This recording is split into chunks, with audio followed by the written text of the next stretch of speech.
지금으로부터 2000년 전 예수님이 십자가에 못 박혀 돌아가셨어요. 예수님이 그렇게 하신 이유는 인간에게 죽음을 가지고 온 키에르케고르가 말하는 죽음에 이르는 병 때문입니다. 여러분, 이 책을 보신 분도 아마 있을 거예요. 키에르케고르가 적은 죽음에 이르는 병이라는 책이 있습니다. 로마서 5장 12절은 이것을 이렇게 얘기해요. 한 사람으로 말미암아 죄가 세상에 들어오고 죄로 말미암아 사망이 들어왔나니 이와 같이 모든 사람이 죄를 지었으므로 사망이 모든 사람에게 이르렀다. 그래. 여러분, 인간은 이 죄 문제를 절대로 해결할 수가 없어요. 오직 예수님만 해결하실 수 있고, 실제 예수님이 십자가에서 해결을 하셨죠. 요한복음 3장 16절입니다. 하나님이 세상을 이처럼 사랑하사 독생자를 주셨으니 이는 그를 믿는 자마다 멸망하지 않고 뭘 얻는다고요? 영생이야. 이 영생이 이터널 라이프야. 영원한 생명을 얻게 하려 하심이라. 예수님이 이렇게 말씀하셨어요. 이것은 죄사함을 얻게 하려고 많은 사람을 위하여 흘리는 바 나의 피 곧 언약의 피니라. 우리가 이 말씀에서 두 가지 사실을 확인할 수 있는데요. 하나는 모든 인간이 죽음에 이르는 병을 고칠 수 없다. 누구도 이 죽음에 이르는 병에서 헤어나올 수 없다는 거예요. 인간은 평생 그 병을 짊어지고 사는 거예요. 고쳐보려고 수없이 노력하고 연기는 할 수 있어도 이 병을 고칠 수는 없어요. 그래서 모든 인간은 죽음의 노예가 되는 거예요. 그 병에 걸렸기 때문에 그렇습니다. 병이라는 말이 들어갔다는 건 고칠 수 있다는 얘기잖아요. 병이니까요. 다른 하나는 죄 문제를 해결하고 영생을 얻기 위해서는 반드시 예수님을 믿어야 된다는 거예요. 자, 보세요. 나는 죽음에 이르는 병을 헤어나올 수 없어요. 그래서 오직 주님만 바라봐야 돼요. 이 말에는 어떤 전제가 있느냐 그러면 자기 자신에게 절망하지 않고는 예수님께로 나아갈 수가 없다는 거예요. 그렇잖아요? 내가 아무런 소망이 없고 희망이 없으니까 주님 바라보는 거니까요. 여러분, 세상에서 자기에 대한 절망은 스스로 무덤을 파는 겁니다. 그러나 예수님 안에서 자기에 대한 절망은 참된 소망과 희망의 문을 여는 거예요. 철저한 자기 절망이 구원의 시작이 되기 때문에 그렇습니다. 이것이 오늘 본문이에요. 본문에 보면 죄 문제로 고통스러워하는 바울의 모습이 나옵니다. 여러분, 사도 바울은 위대한 하나님의 사람이에요. 왜 위대하다 그러냐 그러면 신약 성경 27권 중에 하나님의 13권을 적도록 해줬어요. 그러니 그 정도 되면 구원받을 수 있지 않을까요? 하나님이 그렇게 귀하게 쓰셨는데. 그런데 사도 바울은 자기가 죄 문제로 고통스러웠고 아프다고 그래요. 14절 15절입니다. 나는 육신에 속하여 죄 아래 팔렸도다. 내가 행하는 것을 내가 알지 못하노니 곧 내가 원하는 것은 행하지 아니하고 도리어 미워하는 것을 행함이라. 사도 바울이 얼마나 열심히 선을 행하려고 했겠어요. 그런데 뭐라고 그러냐 그러면 내가 선을 행하려고 그렇게 노력을 해도 결국 보면 내가 미워하는 악을 행하고 있더라는 거예요. 19절도 유사합니다. 내가 원하는 바 선은 행하지 아니하고 도리어 원하지 아니하는 바 악을 행하는도다. 이 두 말씀은 모순적이고 궤변적입니다. 왜 모순적이냐? 여러분, 내가 선을 행하려고 하는데 악을 행한다. 이게 무슨 얘기예요? 악한 짓을 해놓고는 내 의도는 그렇지 않았다라고 얘기하니까 이게 모순적인 거고요. 똑같이 이 궤변이죠. 나쁜 짓을 안 지으면 되잖아요. 여러분, 인간은 나쁜 짓을 안 지으려고 한다고 해서 안 지을 수 있는 존재가 아니라는 거예요. 본질이 죄인이기 때문에. 사도 바울은 이 말을 통해서 자기 삶의 전 영역에 서며 있는 죄의 영향력에 대해서 얘기를 하는 거예요. 17절입니다. 이제는 이것을 행하는 자가 내가 아니요 내 속에 거하는 뭐가 행한다고요? 죄가. 여러분, 모순덩어리인 죄가 우리의 삶까지 모순덩어리로 만들어버려요. 자, 죄 자체가 모순인데요, 그 죄가 우리의 삶을 모순덩어리로 만든다고요. 그렇게 모순덩어리인데 그 영향력이 얼마나 큰지 우리가 모순이라는 걸 인식도 하지 못하고 살아가요. 23절입니다. 내 지체 속에 한 다른 법이 내 마음의 법과 싸워 내 지체 속에 있는 죄의 법 아래로 나를 사로잡아 온다 그랬습니다. 칼빈은 이렇게 죄의 노예로 살아가는 우리를 이렇게 말했어요. 우리가 우리 자신을 바로 알면 자기 자신을 뭐 한다고요? 절대로 믿지 않는다. 나를 믿지 내 주먹을 믿지 우리 아니요. 인간이 자기를 알면 절대로 자기 안 믿는다고요. 이게 칼빈주의 5대 교리의 첫 번째인 인간의 전적인 타락입니다.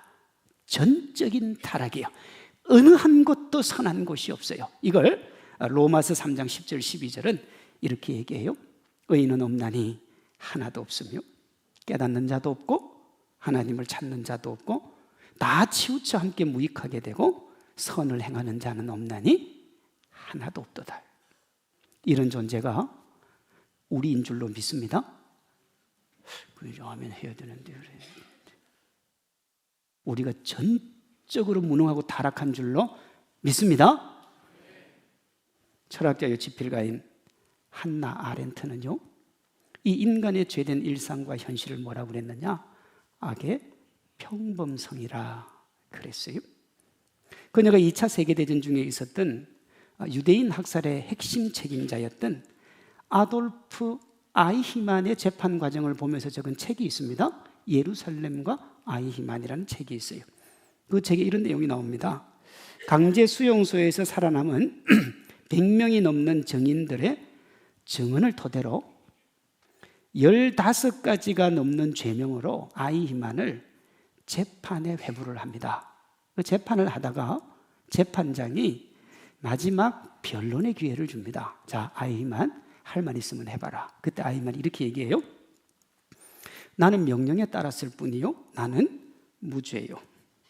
나는 유대인에 대한 증오나 연민 등 사사로운 감정으로 판단한 것이 아니요, 나는 오직 국가의 명령을 따랐을 뿐이요, 당시의 보편적인 기준에 충실하게 나는 행동했을 뿐이요. 그럼 아이히만은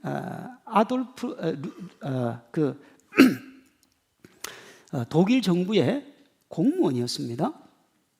공무원으로서 국가 법에 따라서 자기는 공무를 행한 거라 이 말이에요. 내가 굳이 600만 명의 유대인들을 미워하거나 싫어하지 않았어요. 그런데 나는 그저 명령을 따랐을 뿐이라는 거예요. 그런데요, 600만 명의 유대인이 가스실에 들어가서 가죽이 벗겨져서 죽었으니까 이 아이히만은 그냥 괴물입니다. 단지 유대인이라는 이유만으로 그렇게 많은 사람이 죽임을 당했는데 그는요, 양심의 가책이 전혀 없어요. 그런데 흥미로운 것은 괴물이고 악마인 그가 매우 평범한 사람이었다는 거예요. 나치 공무원으로서 잔혹한 일을 했지만 가정에서는 가장으로 자상한 남편이었고 책임감 있는 아버지였어요. 그 수용소 가서는 사람 죽이고 껍질 벗기고 시체 나오면 그냥 불에 태우고 이걸 아주 자연스럽게 했던 이 사람이 집에 가가지고는 자식들한테 따뜻하게 하고 아내에게 남편으로서 따뜻하게 했다는 거예요. 지극히 평범한 사람이 엄청난 사람들을 아무런 연고도 없이 죽이면서 양심의 가책을 하나도 느끼지 않는 그 모습을 옆에서 지켜본 한나 아렌트가 인간에 대한 그 인간의 본성을 뭐라고 그랬느냐 그러면 악의 평범성이에요. 누구나 아이히만이 될 수 있다는 겁니다. 뭘 하지 않으면요, 자신의 죄된 본성에 대한 자각이 없으면. 그래서 한나 아렌트가 아이히만에게 내린 죄목이 뭐냐? 생각하지 않는 사유의 불능성이에요. 한 번만 생각했으면, 네가 하는 행동에 무슨 문제가 있는지 한 번만 생각했으면, 사회가 어떻게 얘기하고 사회가 무엇이라고 얘기해도 네가 한 번만 생각해 봤으면 그 짓을 안 했을 텐데 이게 생각이 없으니까 평범한 악을 있는 그대로 따라가더라는 거예요. 아무런 생각 없이 자신이 속한 공동체의 상식 혹은 룰을 따라간 거예요. 나치 치하에서 여러분 유대인을 없애는 것은 상식이었습니다. 그래서 유대인 죽이는 걸 범죄라는 생각을 전혀 하지 않은 이 사유의 불능성이 악의 평범성으로 드러난 겁니다. 그러니 보세요. 정말 기분 나쁜 말이지만 사람은 누구라도 생각 안 하면 죄된 본성대로 살아가요. 예를 들게요. 이번 교육감들 말고요. 지난번 교육감 중에 그분이 이제 당선이 되고 난 다음에 특목고가 학생들 사이에 위화감을 조성하니까 없애야 된다고 하면서 법안을 발의했어요. 평등해야 된다는 거예요. 누가 더 좋은 교육을 받고 누가 더 나쁜 교육을 받고 그렇게 하면 안 되고 다 평등해야 된다는 거예요. 근데 알고 보니까 그분이 자기 자식을 특목고에 보냈어요. 기자가 물었어요. 왜 특목고를 없애자고 하면서 자식을 특목고에 보냈습니까? 그랬더니 이분이 그때는 제도가 그랬고 자신은 부모로서 자식에게 사랑을 쏟은 것이니까 아무 문제 없다 이거예요. 근데 없애야 돼요. 여러분, 겉으로 볼 때는 정의의 사도죠. 이렇게 괜찮은 사람이 어디 있어요? 가지고 있고 누리고 있는 사람이 자기 걸 내려놓고 우리 다 같이 더불어 살자 그랬잖아요. 그런데 본인의 삶은 위선으로 가득 찬데 죄책감도 없어요. 이것이 아무렇지도 않게 유대인을 죽이고 집에 가서는 자상한 아빠와 남편이 되었던 아이 희만이 가졌던 사고인 악의 평범성인 거예요. 우리도 그러잖아요, 여러분. 그렇죠? 목사님, 다 그렇게 살아요. 내 주변 사람들 다 그렇게 해요. 조금만 생각하면 그 이중적인 모습에 부끄러워해야 되는데 왜 당당한 줄 압니까? 한나 아렌트가 말한 악의 평범성에서 나오는 사유의 불능성 때문에 그래요. 생각을 안 해요. 우리가 지금 3, 4월 동안 2달 동안 하고 있는 이 성경적 세계관 소유가 왜 중요한 줄 압니까? 생각하자는 거예요. 한번 내가 옳다고 생각하는 것이 어떻게 틀렸는지를 한번 고민해 보라는 거예요. 여러분, 사도 바울과 성경이 말하는 타인을 배려하지 않고 철저하게 자기중심적으로 사는 이 사유불능성의 결과가 뭐냐? 그게 원죄인 거예요, 여러분. 마귀가 와서 아담과 하와에게 하나님이 먹으라 하더냐 먹지 말라고 하냐면 한 번만 생각해 보면 되잖아요. 하나님이 먹지 말라고 그랬잖아요. 그런데 딱 보니까 이거 먹으면 영원히 살 것 같은 그 자기 본능에 충실하니까 어떻게 해요? 그냥 먹고 마는 거예요. 이게 원죄예요. 그것이 보편적인 삶이 되어서 죄가 만연한 현실이 악의 평범성의 내용을 뭐라고 그러느냐? 그게 자범죄예요. 그게 자범죄. 우리가 밥 먹듯이 짓는 죄요. 이런 말씀과 십자가에 설리신 예수님의 희생으로 자신을 돌아보지 않고 주어진 현실에 순응하며 시대가 제시하는 기준을 삶의 잣대로 삼고 거기에 준해서 살아가면 여러분, 어느새 우리가 자기도 모르는 사이에 뭐가 되어 있느냐? 악마가 되어 있습니다. 그런데 주변 사람들도 다 나처럼 사니까 그 사람도 뭐지요? 다? 내가 악마예요? 주변 사람들도 나같이 살아요. 그럼 그 사람들도 뭐지요? 너무 어려워요. 악마죠. 그런데요, 악마들끼리 모여서 서로를 쳐다보니까 다 정상이에요. 다시 합니다. 내가 고민하고 생각하지 살지 않으면 악마가 돼요. 근데 주변 사람 다 악마예요. 이거 악마 집단이에요. 그런데 악마가 악마들끼리 쳐다보니까 지극히 정상적이에요. 악마는 아무도 없어요. 여러분, 사람이 자신의 제된 본성에 대해서 생각하지 않으면 이렇게 되는 거예요. 그리고 우리 잘났다고 하고 있는 거예요.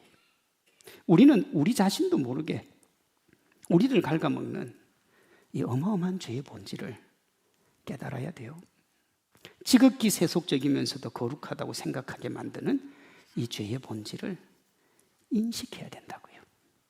우리가 우리 자신이 아이 희만이 될 수 있다는 데까지 우리 자신을 돌아보는 이유가 뭐냐? 우리 자신에게 절망하기 위해서 그렇습니다. 여러분 자신에게 절망할 줄 알아야 돼요. 내가 아무것도 아니라는 데까지 끝까지 나를 밀어붙여야 돼요. 우리가 하는 생각, 말, 행동, 그 어떤 것도 신뢰할 수 없음을 자각하기 위해서 바울은요 거기까지 갔어요. 24절입니다. 오호라 나는 곤고한 사람이로다. 이 사망의 몸에서 누가 나를 건져낼까? 노력하고 수고하고 달려가고 힘쓰고 애쓰고 노력해도 죄 짓는 그 본성을 어떻게 할 수가 없었던 거예요. 이렇게 물어볼 수 있습니다. 목사님, 꼭 그렇게까지 해야 됩니까? 그렇게 하면 내가 너무 비참해질 것 같은데요. 그건 우리 생각이에요. 마귀가 주는 생각이라. 여러분, 아담과 하와가 마귀 얘기 듣고 그 얘기 들으면 정말 행복한 미래가 올 줄 알고 덥석 잡았잖아요. 잡고 난 다음에 뭐가 왔어요? 이 죽음에 이르는 병이 왔어요. 왜 우리가 우리 자신을 절망까지 밀어붙이는 것에 대해서 불안하냐? 마귀가 주는 거예요. 왜? 우리가 우리 자신에 대해서 절망하고 나면 저가 예수님을 붙들 수밖에 없으니까. 저가 예수님을 붙들고 나면 마귀의 사역은 끝이 나고 주님이 승리할 수밖에 없으니까 마귀는 끊임없이 우리에게 뭘 주느냐? 절망하지 마라 이거야. 네가 뭘 잘못했냐는 거야. 너만치 괜찮고 너처럼 똑똑하고 너처럼 괜찮은 사람이 어디 있냐? 너 혼자 못하면 어떻게 하면 돼요? 집단지성으로 하면 돼요. 인간이 다 힘을 합쳐서 가면 된다고요. 그렇게 가르쳐요. 그런데 여러분, 실제는 그 반대예요. 십자가 앞에서 자신을 돌아보고 악의 평범성에 무너지는 자신에게 절망하는 이 외침이 우리를 누구에게로 인도하느냐?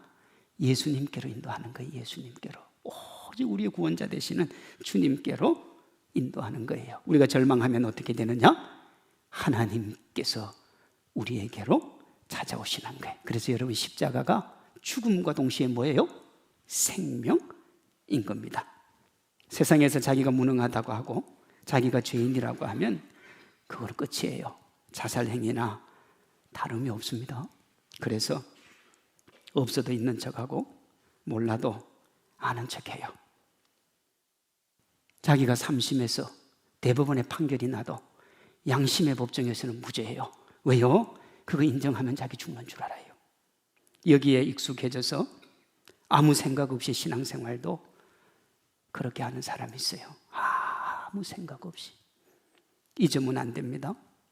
우리가 우리 자신을 아무리 선한 채 가장해도 우리가 죄인이라는 본질은 바뀌지 않아요.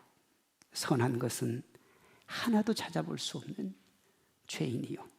이런 우리를 용서하시고 구원으로 인도하실 분은 오직 예수님밖에 없는 줄로 믿습니다. 그러니 성도 여러분, 우리가 예수님 앞에서 우리의 무능을 고백해야 돼요. 이것이 사도 바울이 외친 오호라 나는 곤고한 사람이로다 하는 거예요. 세상 관점에서 볼 때 죽음의 길에 이를 수밖에 없는, 그래서 결코 해서는 안 될 것이라고 하는 이 절망이 성도에게는 생명과 소망의 문을 여는 열쇠가 돼요. 자, 이어지는 로마서 8장 1절입니다. 그리스도 예수 안에 있는 자에게는 결코 정죄함이 없나니 이는 그리스도 예수 안에 있는 생명의 성령의 법이 죄와 사망의 법에서 너를 해방하였습니다. 아멘이십니까? 예, 아멘입니다. 이래서 십자가 앞에서 우리가 절망하는 것을 기회라고 하는 거예요. 하나님의 사람이라 불렸던 이들의 이 상황에 직면했고 그렇게 자기가 무능하다고 고백했고 그 과정을 통해서 정결한 하나님의 백성으로 다 거듭난 겁니다. 이처럼 오호라의 탄식은 성도의 필수적인 부르짖음이고 하나님의 은혜고요. 우리가 하나님께로 나아가는 통로가 되는 거예요. 나아가 하나님의 은혜로 구원의 주인공도 되는 겁니다. 이 5가지 가정을 칼빈주의 5대 교리라 그래요. 이렇습니다. 하나님을 찾거나 선을 행한 의지나 능력을 완전히 상실한 인간, 이걸 전적 타락이라 그래요. 선을 행할 의지도 없고 능력도 없어요. 이런 우리를 아무런 조건 없이 구원하시는 하나님의 은혜를 무조건적인 선택이라 그래요.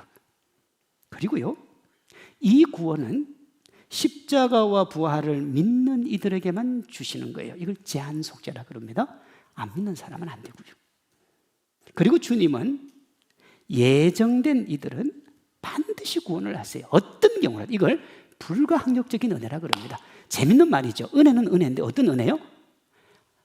불가항력이라 그랬어요. 내가 거부한다고 거부할 수 있는 은혜가 아니에요.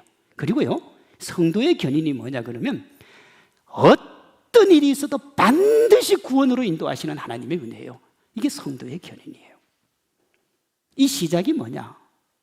전적인 타락을 인정하는 겁니다. 그리고 오직 예수님만 바라보는 거예요.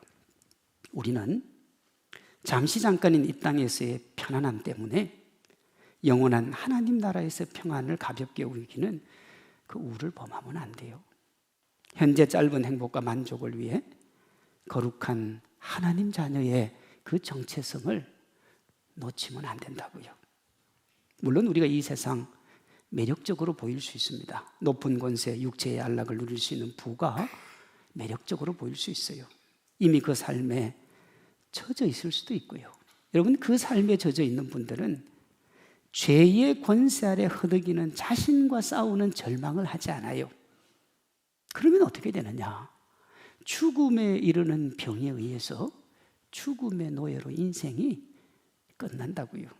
그러나 하나님을 바라보면 예수님의 십자가 앞에서 자신의 죄된 본성에 절망하면 영원한 생명의 자유를 얻게 되는 겁니다. 참된 하나님의 자녀가 되기 위해서 어떻게 해도 죄의 권세 이길 수 없는 자신에게 절망하시고 우리가 이렇게 외쳐야 돼요. 오호라 나는 곤고한 사람이로다.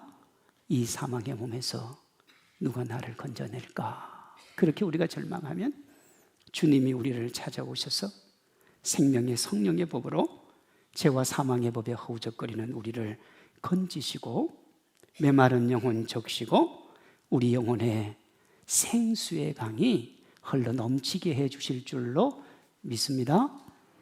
자신에게 절망함으로 죄와 사망의 법에서 해방시키는 성령님의 능력을 경험하는 성도님들 되시기를 주님의 이름으로 축원합니다.